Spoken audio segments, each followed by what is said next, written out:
Hello friends मुनिस kitchen को आपणकर आज स्वागत। मु आज प्रिपेयर करने को जाऊँगी ओडिशार गोटे ट्रेडिशनल फूड छतु बेसर। आशा करुच्ची मो रेसिपीटी आपन को पसंद आसीबो। आपण मुनिस किचन को लाइक एंड सब्सक्राइब करंतु। छतु बेसर पाई मु 2 स्पून सोरिष, 1 स्पून जीरा, 1 काश्मीर लंका, 1 नॉर्मल सुखिला लंका को बतरेगी 15 मिनट आगु रखी। रसुण एति छड़े रखी गोटे 6टा खंडे रसुण बड़ खोसा जगह आपण मीडियम साइज होते 10टा खंडे नेबे। 200 ग्राम छतु को ए साइज काटिकी रखी। 2टा टमाटो काटिकी रखी। यहाँ गोटे 2टा रसुण को मुझे छेचिकी रखी फुटण में पकई बोली। गोटे पियाज को बड़ साइज पियाज को सान सान कर काटिकी रखी। गोटे मीडियम साइज आलू को सान सान कर काटिकी रखी। छतु बेसर फ्राइंग पैन टा गरम कर सारे। छतुटा को फास्ट आम टे भाजवा से मुझे सोरष तेल 2 स्पून पकाऊँ। फास्ट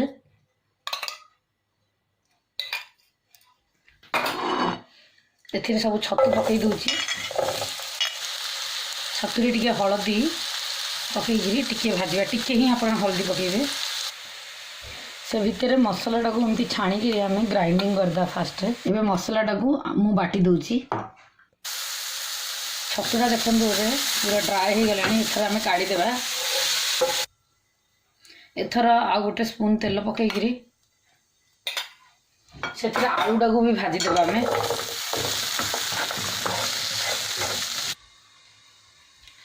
एथर छतु बेसरटा करने मु गोटे कढ़ई रे 2 स्पून तेल पकई दूची। तेल गरम होला परे मु गोटे स्पून सोरिष पकईकरी टिके भाजुची।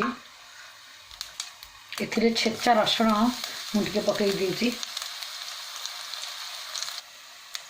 पियाज जाक सब ए भाजी दूची। मु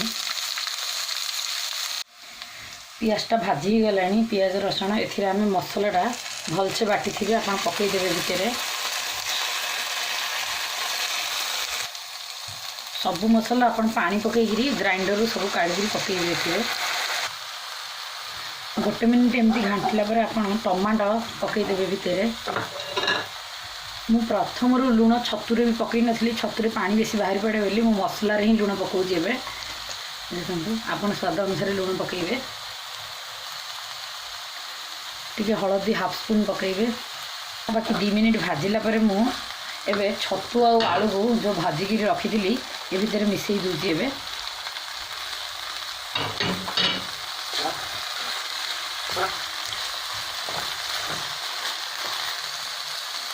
एथिरे मु टिके ही पानी दूची।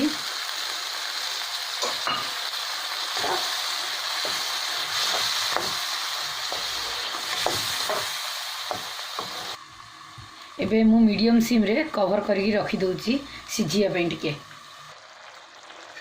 छतु बेसरटा एबे हे गलानी। जुक ही छतु बेसर रखिया कथा। पाखापाखि 5 ରୁ 6 मिनिट मु सिझेला पर हे गला। मु छतु को आलू को भलसे भाजी देइथिली। सेथिमे छतु बेसर आ बेस समय बसेबा दरकार नाही। एथर गैस ऑफ करी गरम गरम सर्व करबा।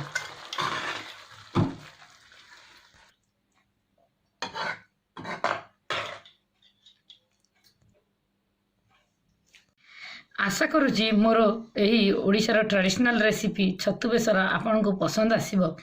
आपण जदि मो चैनल रे नुआ अछंती ताहले सब्सक्राइब करंतु मोर चैनल मुनिस किचन को।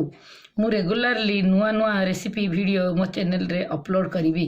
आपण चैनल रो बेल आइकन को मध्य प्रेस करंतु। नुआ वीडियो रो नोटिफिकेशन संगे संगे मिल जिवो। रहिली पुणी देखा हबो नुआ वीडियो रे।